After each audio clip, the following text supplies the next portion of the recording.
ইসরায়েলে পাল্টা হামলার পর উচ্ছ্বাস প্রকাশ করেছেন ইরানিরা। রাজধানী তেহরানে সমবেত হন হাজারো মানুষ। রাস্তায় নেমে আনন্দ উল্লাস করেন বাসিন্দারা। জাতীয় পতাকা হাতে দেন বিজয়ের স্লোগান। এর আগে ইসরায়েলে পাল্টা হামলার দাবিতে শিক্ষার্থীদের নেতৃত্বে তেহরানে হয় বিক্ষোভ সমাবেশ। ইসরায়েলে চালানো পাল্টা ক্ষেপণাস্ত্র ও ড্রোন হামলার পর এভাবেই উচ্ছ্বাস প্রকাশ করেন ইরানিরা। রাজধানী তেহরানে সমবেত হন হাজারো মানুষ। রাস্তায় নেমে আনন্দ উল্লাস করেন বাসিন্দারা। জাতীয় পতাকা হাতে দেন বিজয়ের স্লোগান। অনেকের হাতেই ছিল ইসরায়েল ও যুক্তরাষ্ট্র বিরোধী ব্যানার, প্ল্যাকার্ড। কিছু জায়গায় ফোটানো হয় আতশবাজি। উল্লাসের এই চিত্র সম্প্রচার করে দেশটির রাষ্ট্রীয় টেলিভিশন। ভীষণ ভালো লাগছে। আশা করি দ্রুত ইসরায়েল ধ্বংস হবে।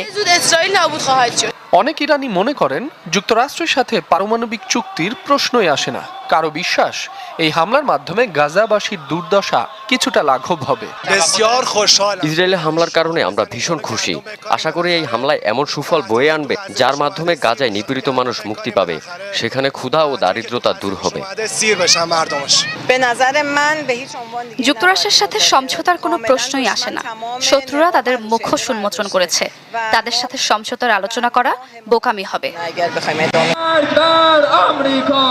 এর আগে ইরানে ইসরায়েলি হামলার পর পাল্টা হামলার দাবিতে শিক্ষার্থীদের নেতৃত্বে তেহরানে হয় বিক্ষোভ সমাবেশ। অংশ নেন হাজারো ইরানি। এরপরই ইরানে ইসরায়েলি হামলার শক্ত জবাব দেয় তেহরান। ইসরায়েলের হামলার জবাবে শতাধিক ক্ষেপণাস্ত্র ছুড়েছে ইরান। হামলার পরে প্রতিরক্ষা মন্ত্রীকে নিয়ে বাংকারে অবস্থান নেন বেনিয়ামিন নেতানিয়াহু। এদিকে রাষ্ট্রীয় টেলিভিশনে দেখা ভাষণে ইসরায়েলকে অন্ধকারে নিমজ্জিত করার হুমকি দিয়েছেন ইরানের সর্বোচ্চ ধর্মীয় নেতা আয়াতুল্লাহ আলী খামেনি।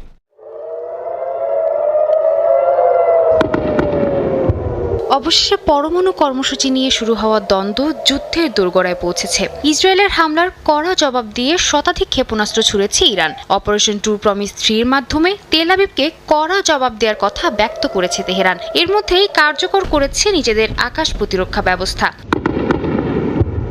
যদিও অধিকাংশ ক্ষেপণাস্ত্রই প্রতিহতের কথা জানিয়েছে ইসরায়েল। এতে যুক্তরাষ্ট্র সহ বিভিন্ন দেশ তাদেরকে সহায়তা করেছে বলে জানায় নেতানিয়াহুর প্রশাসন। তবে বেসামরিক নাগরিকদের উপর হামলা চালানোর তীব্র নিন্দা জানিয়েছেন তারা। তাদের দাবি, এই হামলা চালিয়ে ইরান সীমা অতিক্রম করে ফেলেছে। হামলার পর দেয়া বিবৃতিতে ইরানের সর্বোচ্চ ধর্মীয় নেতা আয়াতুল্লাহ আলী খামেনি বলেন, তেহরানে হামলা চালিয়ে যুদ্ধের সূচনা করেছে তেল আবিব। এবার আর রেহাই পাবে না। এ হামলার যথাযথ জবাব দেয়া হবে বলে জানান তিনি। বলেন, যে কোনো পরিস্থিতি মোকাবিলায় ইরানের সশস্ত্র বাহিনী সর্বদা প্রস্তুত। দেশটির এক জ্যেষ্ঠ কর্মকর্তা হুঁশিয়ারি উচ্চারণ করে বলেন, তাদের প্রতিশোধ হবে চরম বেদনাদায়ক। ইরানের ক্ষেপণাস্ত্র হামলার পরে প্রতিরক্ষা মন্ত্রী ইসরায়েল কাজকে নিয়ে একটি বাংকারে যান নেতানিয়াহু। সেখানে মন্ত্রিসভার সদস্যদের সঙ্গে আলোচনার মাধ্যমে ইসরায়েলের প্রধানমন্ত্রী পরিস্থিতি পর্যালোচনা করেন বলে জানান এক কর্মকর্তা। এর আগে ইরানের জনগণের উদ্দেশ্যে দেয়া ভিডিও বার্তায় নেতানিয়াহু বলেন, তারা শুধু পরমাণু কর্মসূচি নয়, ইরানের বর্তমান প্রশাসনের নিপীড়নও ধ্বংস করতে চায়। তাদের অপারেশন রাইজিং লায়ন ইরানের জনগণকে স্বাধীনতা এনে দেবে বলে উল্লেখ করেন নেতানিয়াহু। ইরানের ক্ষেপণাস্ত্র ও ড্রোনের আঘাতে তছনছ ইসরায়েল। রাতভর 4 দফায় চলে তেহরানের এই পাল্টা হামলা। এতে ব্যাপক ক্ষয়ক্ষতি হয়েছে তেল আবিব, জেরুজালেম সহ কয়েক শহরে। এখন পর্যন্ত প্রাণ গেছে 2 ইসরায়েলির, আহত আরও 60 জন। নিরাপদ স্থানে সরিয়ে নেওয়া হয়েছে প্রধানমন্ত্রী নেতানিয়াহুকে। এর আগে ইরানে হামলা চালায় ইসরায়েল, এতে প্রাণ যায় 78 জনের। মূলত এই হামলার প্রতিশোধ নিতেই তেহরানের এই পাল্টা হামলা। হামলা পাল্টা হামলা, একবার নয়, দুবার নয়, রাতভর। স্মরণকালের ইতিহাসে নজিরবিহীন এক রাত দেখল ইরান ইসরায়েল। শুরুটা করেছিল জায়নবাদীরা। শুক্রবার ইরানের পারমাণবিক অস্ত্রের উৎপাদন ঠেকানোর নাম করে দেশটিতে একের পর এক হামলা চালায় ইসরায়েল, যার শক্ত জবাবের হুঁশিয়ারি দেয় তেহরান। মধ্যরাতেই সে প্রতিশ্রুতির কঠোর বাস্তবায়ন দেখল তেল আবিব। ইরান থেকে উড়ে আসা শত শত ক্ষেপণাস্ত্র আছড়ে পড়ে ইসরায়েলের রাজধানীতে। ভেঙে পড়ে বেশ কিছু ভবন। হতাহতের চিৎকারে ভারী হয়ে আসে দখলদার দেশটির আকাশ। various other locations. আমার পেছনেই বেশ কিছু ভবন রয়েছে যা হামলায় বিধ্বস্ত হয়েছে। এখানে প্রচুর মানুষ আটকা পড়েছে।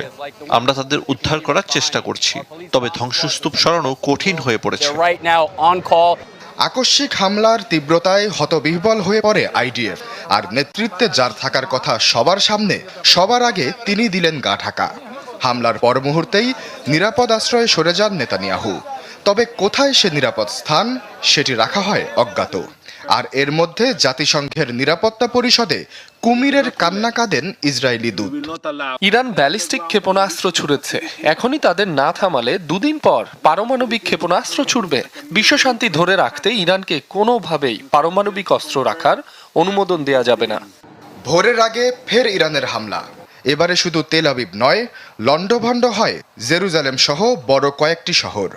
সাইরেনের শব্দে কেঁপে ওঠে হাইফা, এলিয়াত সহ বেশ কিছু এলাকা। মধ্য ইসরায়েলে হুড়মুড় করে ভেঙে পড়ে অসংখ্য ভবন, কয়েকটি আবাসন থেকে ভেসে আসে আগুনের লেলিহান শিখা।